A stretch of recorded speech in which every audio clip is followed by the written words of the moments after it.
Marc is the Executive Vice President, International Operations, Asia Pacific for Warner Brothers Home Video Entertainment.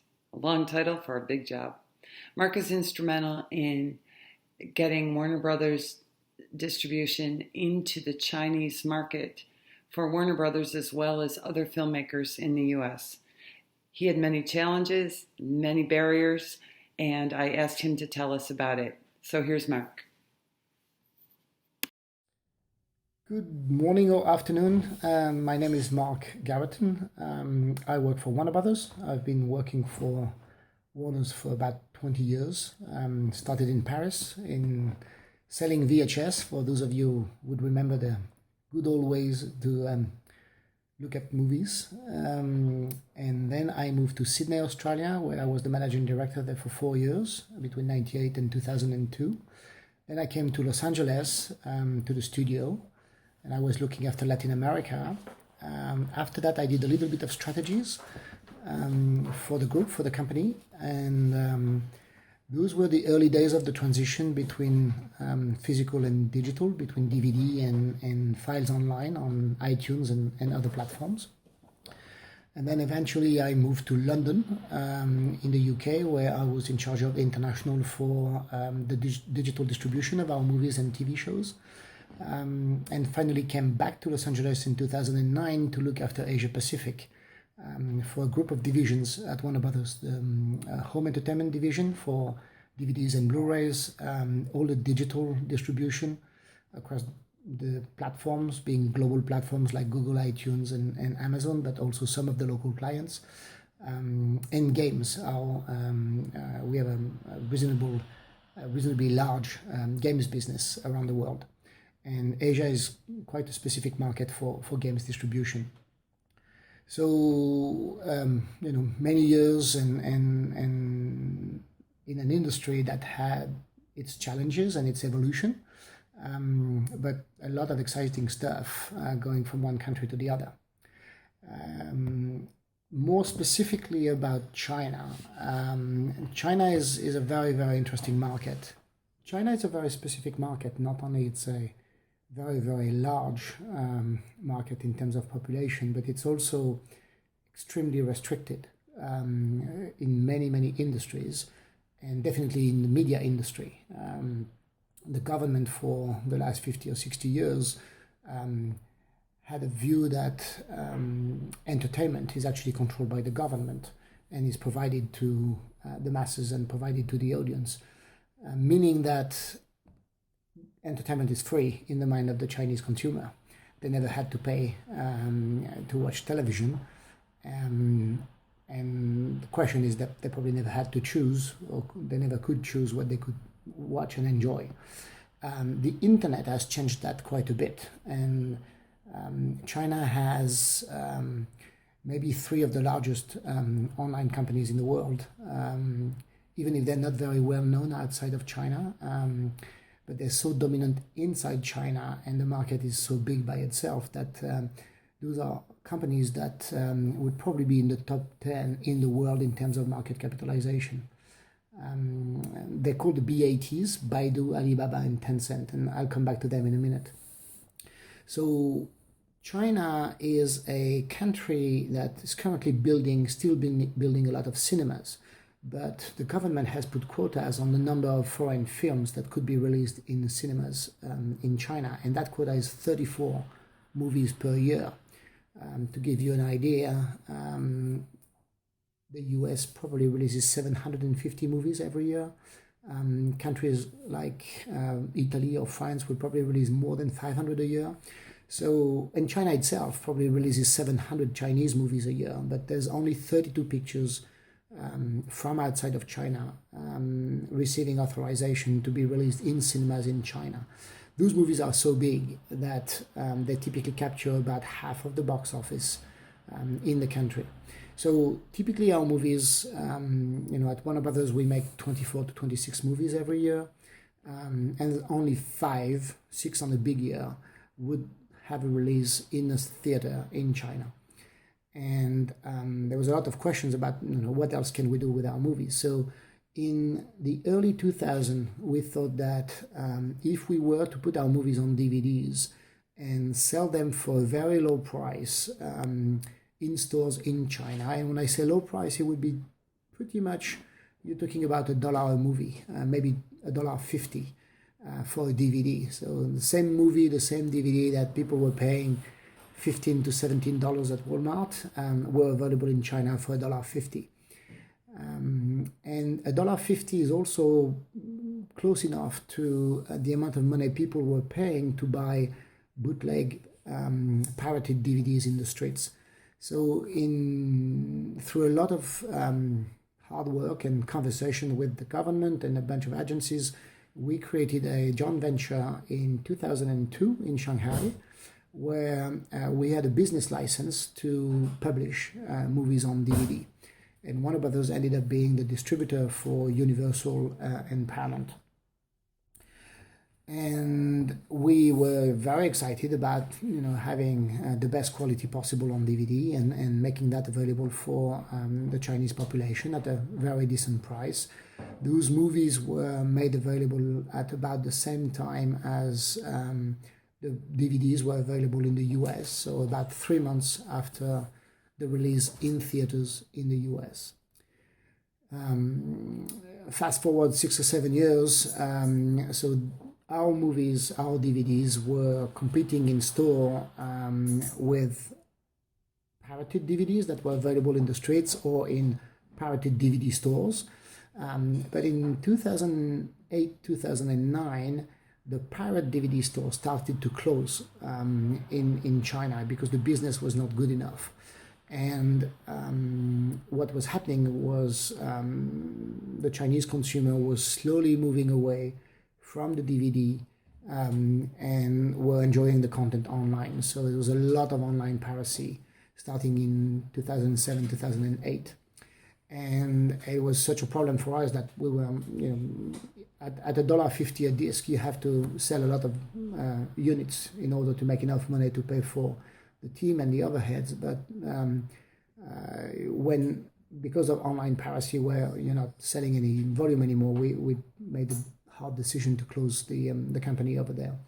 But we had learned a few things. We had learned that the Chinese consumer has a fascination for brands, so they really love those big blockbuster movies from Disney, from Warner, from Fox, from everyone. They don't really know who's the studio behind the movie, but they love Harry Potter, they love Superman, they love Spider-Man, they love Star Wars.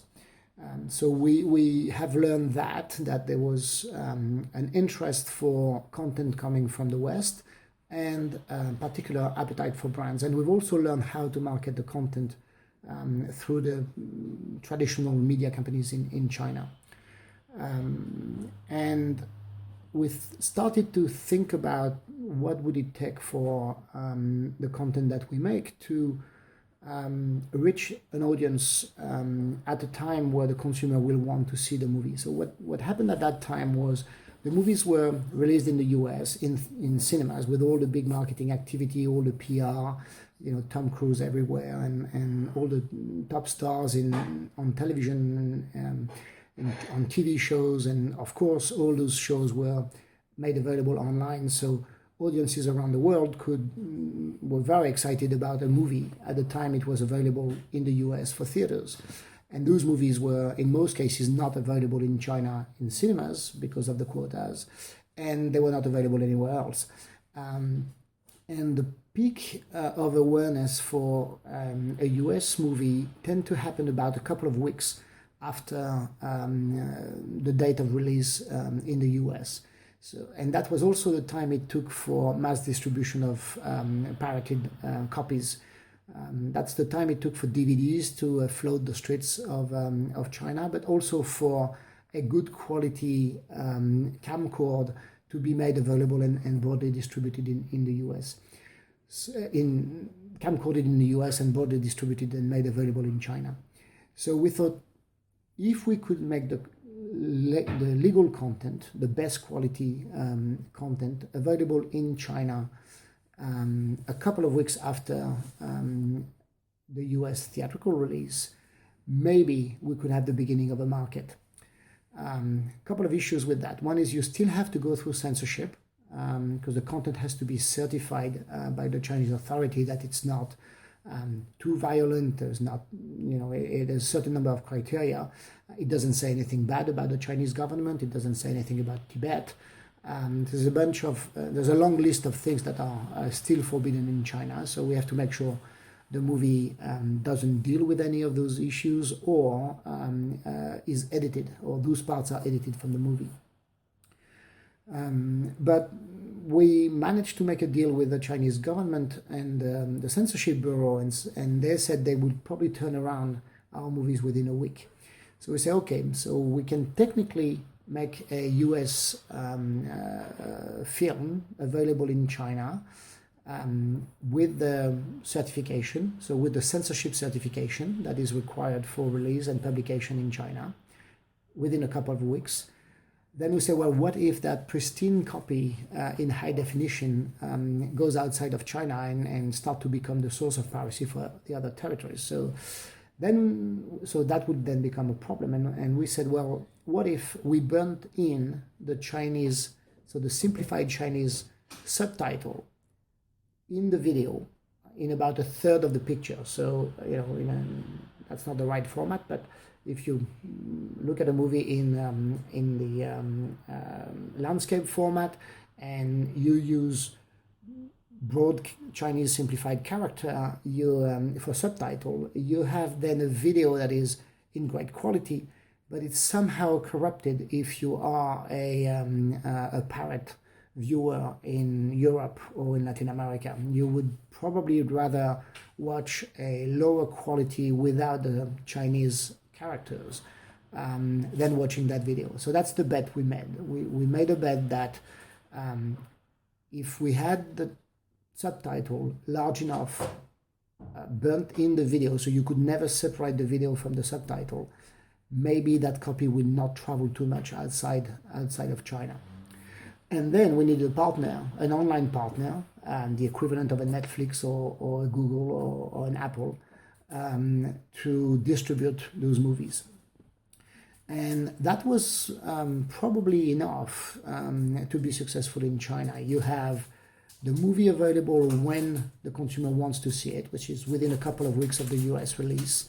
You have a quality that's the highest quality the Chinese audience has ever seen, because it was not a camcorder, it was not a rip, it was a pristine high definition quality video, and then you make it available online, which is really where the Chinese audience is and where they want to see the movie.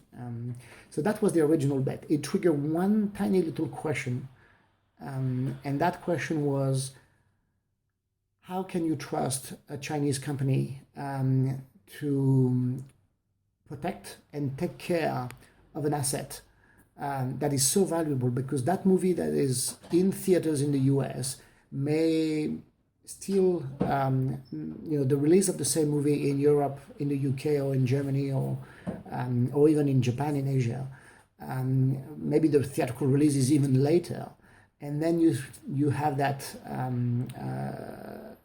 high quality source material made available. So we had to make sure that the partner will take care of those assets the way they should be taken care of from a security standpoint. And really we came to the conclusion that we had to become a joint venture partner in that company. And so we met with a lot of companies, online companies and games companies in China. We identified the priorities. So the first priority was we needed the top of the funnel to be as broad as possible. And for that, we had to look at one of those companies that have probably 100 million daily unique visitors on their online platforms. So that will guarantee that there's a lot of people coming and to the platform on a daily basis, and they would be aware of the content that is made available on that platform. The second criteria is we needed that company to have billing relationship with the consumer, because we wanted the consumer to pay for the content. We were not sure if we wanted them to pay per movie as you do on iTunes, or if we wanted the people to pay a subscription on a monthly basis, like you're doing on Netflix. Intuitively, it felt that the subscription model, the Netflix model, was probably a better option. So the only companies in China that had both the traffic and the payment capabilities were actually companies involved in gaming, because the online gaming Chinese industry was in 2011, 2012, was already quite mature and quite strong. So we found a bunch of companies, actually 2 companies, with millions of billing relationships.